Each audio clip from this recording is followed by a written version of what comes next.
পারবে? অবশ্যই পারবো, তবে আমি ওর বাড়ির একেবারে সামনে যেতে পারবো না। আমি চাই না গ্রামের মানুষ আমাকে দেখুক। আমি তোমায় ওই নদীর ধারে নামিয়ে আসবো, আর রাস্তা বলে দেব ওর বাড়ি যাওয়ার। ঠিক আছে, তাহলে এক্ষুনি চলো।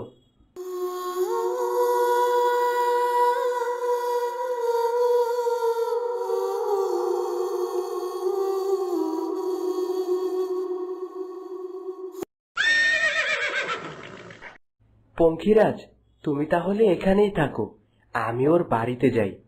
ঠিক আছে, তোমাকে আসতে আসতে যেমন বলেছি সেই রাস্তা দিয়েই যাবে, তাহলে সহজেই ওর বাড়ি পেয়ে যাবে।